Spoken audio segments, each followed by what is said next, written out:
No, nothing. Nothing at all. I'll start off with just some injury stuff. Gould, Sampson, and Taekwon won't practice today. We'll see how the week progresses with those three guys. Looking forward to a great opportunity to go to Berlin this week with our team to take on the Falcons, a really good, talented football team. Obviously had a great experience over there a couple years in Frankfurt that we enjoyed. Like I said, looking at the Falcons, really talented on both sides of the football. Offensively, Bijan Robinson's one of the best in the league, doing it at the running back position. Drake London's a hell of a receiver. Pitt's a hell of a tight end. So we just got to be ready for those guys. And on the flip side of it, I think, Bates and Terrell on the back end for them are really good players. The two young edge rushers are really good. Pierce and Walker can really come off the ball. So we got to be on it there with those guys, but we're looking forward to the challenge and the opportunity to go play those guys. And then lastly, obviously, I'm really excited about adding Sauce Gardner to our football team. His resume speaks for itself, Pro Bowler, All-Pro. So to get a guy into the building like that, it just elevates everybody around us. So really excited to add him to the fold. Will he be able to play this week? Yeah, we'll look through it. He's in the protocol right now, so hopefully he'll clear that here soon is the hope. And then obviously we'll see how he picks up the playbook, and we'll go from there. So today, he can be out there? He will be practicing today, yeah. He'll be out there. So if he clears, he'll play? That's the plan. Just the move is obviously pretty hefty, give up 2 first-round picks for Sauce, but for that caliber player, what's your impression of him just facing him, I guess, over the years? Sure, my impression is, like you said, he's an unbelievable player. To get a bona fide #1 corner in this league, like I said, it elevates everybody around us. He's got all the elite traits you look for. He's sticky in coverage, the pass breakups, the interceptions. He's feisty, he's aggressive. Just to add that to the fold of the back end with the guys we already got back there, like I said, it's going to elevate everybody. So I think just a great get by Chris getting him. How much do you think this move solidifies the belief in the team you already have, whether it's Daniel Jones at quarterback, obviously the offense is rolling, and some of the moves you already made leading up to this one? Yeah, and it's a huge move, and we got a lot of belief in our football team. And when you make moves like that, it's huge, right? It boosts the confidence of everybody, and our football team's in a good spot. And again, my message to the guys is the same every day. We got to get better every day and focus on today and not worry about the future. But we got to get ready to go play Atlanta this week, and that's the message. You talked about the DBs and D-line working in concert together to play complementary football. How does getting a guy like Sauce help that D-line group maybe get home, maybe like on average? Yeah, there's no doubt. I think when you're sticky on the back end with the coverage guys that we got and adding him to the fold, obviously, that makes the quarterback probably hang on to the ball a little more, which helps the pass rush. And it goes hand in hand. The same thing, pass rush helps the coverage on the back end. So anytime you add an elite player like that to the back end, it's going to help everybody. And you don't make a move like this unless you really believe that your team is in the mix to do something big. I mean, what should people interpret based on your willingness to make this deal? Yeah, I think the biggest thing is too, obviously there's a lot of outside noise of this is going to happen, this is what they're doing. Like our focus, like I've said all along, we got to get better today. That's where our focus is at. We're not worried about the future. We're worried about getting better today and getting ready to go play the Falcons. And then the future will take care of itself. But if we worry about the future, right, that's going to hurt us in the long run. So we got to worry about today and getting better. You guys have obviously already got Mooney. In your experience as a play caller, how difficult is it when you have like 2 legit top corners and you kind of have to pick your poison where you're going? Yeah, it's very difficult, and that's a problem. Obviously, as an offensive guy looking at defenses, you go around the league and you go against 2 elite corners. You got to try to find ways to free your guys up because they're going to be sticky in coverage. So it's great for our football team to have those 2 guys along with the other guys we got there, Jones and Blackman and Kenny on the back end and Bynum and Nick Cross. To add those guys, to add him to the fold of what we got back there is huge for our football team. So to clarify on that, the expectation is that Javarius Ward will be back to his usual self at some point this season. Yeah, at some point he'll be ready to go. Ryan Mason, I think, was maybe with him in Cincinnati. Are there any connections staff-wise with Sauce at all? I know Mason, like you said, was with him. He had a lot of great things to say about him, just the competitor that he is and just how he is on the football field, how he's in the building, just a great human being. So, and then obviously the Alec Pierce connection.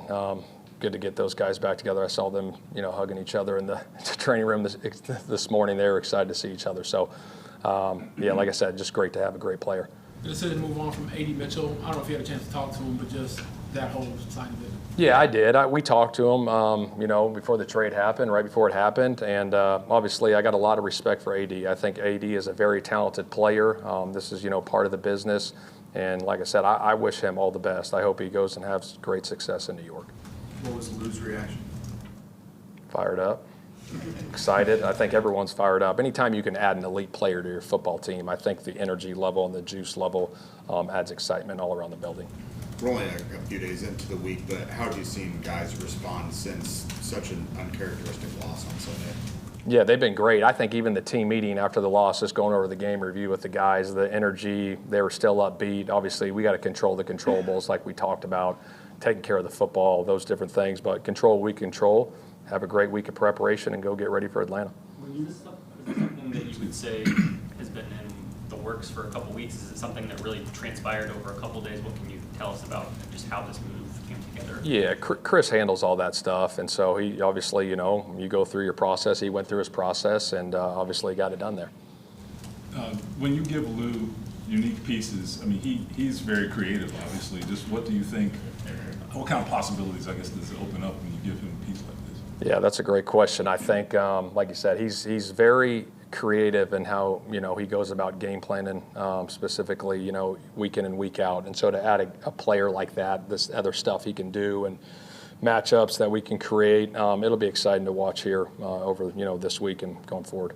What goes into keeping the schedule normal when there's an overseas trip involved? Yeah, I mean, we try to keep it as normal as possible. Like today's our normal Wednesday, tomorrow's our normal Thursday, and then obviously when we get out there, there'll be little adjustments here and there, but as far as the meetings go and the practice and stuff, we try to keep it as normal as possible. That way, we're laser focused. I told our guys this morning, like, where our focus goes, our energy flows. And we got to have a great focus so we have great energy so we can go out and perform, on Sunday at a high level. Shane, you're on the world stage, obviously, this week. What do you hope the world learns about the Colts? Because obviously a lot of eyes outside of America are going to be watching this. Yeah, I think anytime you go overseas and play in a different country, it's great for the National Football League in general. Obviously the game is evolving. It's becoming an international game. You see players coming in from the NFL from all over the place now, and I think it's a great opportunity for our organization. I think it's a great opportunity for the NFL just to see how big, the NFL is becoming on a global stage. So I think it's going to be great to get over there and go in front of fans. I know they wear all types of different jerseys. I'm sure there's going to be whistles and bells and all that different things. And, it's going to be a real exciting and great experience for our team. Shane, I know there are some steps for Sauce to clear to be available for Sunday. Given how complex the Lou's scheme is, what are the things that he's going to have to do to get up to speed with this defense to potentially play a game? Yeah, I think really it just comes down to the comfortability with the calls and all those. Obviously, he's in meetings and getting it all locked in right now. And then we'll go out to practice, see how he adapts. But again, a smart player. I mean, if you're an all-pro, a Pro Bowler, you're probably pretty smart and you probably understand football pretty good. I think he'll pick it up well. What are the aspects of his game that maybe both impressed you the most and also you feel like fit well with the other guys that you have in that secondary and their strengths? Yeah, I think his coverage is elite. I think the way he covers receivers one-on-ones, how tight he is in coverage, how aggressive he is. He's long. I mean, he's 6'3", and he can change directions, get on receivers like crazy. So obviously going against them over the years and now to get him here, like I said, just an elite player that we got. Could you sense his perhaps level of excitement just having this opportunity to come here? Yeah, I mean, had a chance to talk to him on the phone yesterday. We texted back and forth a little bit, talked to him just a little bit this morning. But, I think he's excited for a new chapter, in his career and being around the guys that we got. Like I said, adding him to the fold, I think he's excited. Yeah, what do you remember about when Chris first told you that it was possible that Sauce was coming here? Pure excitement. I mean, to get an elite player, I think anytime you can get an elite player in this league to help your football team win it, like I said earlier, it elevates everybody. The fact that it's not a rental, that obviously changes the equation, right? Yeah, it's huge. I mean, anytime you can get a young player, 24 years old, at the talent level that he's got, I mean, that's huge for our football team, moving forward in the long run. Shane, do you believe you all are a contender, or how do you deal with that sort of talk? I don't listen to it, to be completely honest. I worry about, like I said today, we got to get better today. Shane, Lou mentioned this a little bit yesterday, but Atlanta's skill talent, how premium will be tackling against these guys? Obviously, you played them a couple years ago. Yeah, that's a big point. Obviously, we got to tackle. Bijan Robinson's a hell of a runner. His start and stop is elite. His jump cuts. We got to get him down on the ground, just like every team that goes against them. You know, is trying to get him down on the ground, and same thing, and making sure we're good on the back end and coverage with the tight end and the receivers they got, and just play together as a unit. All right. All right, guys. Thanks, Shane.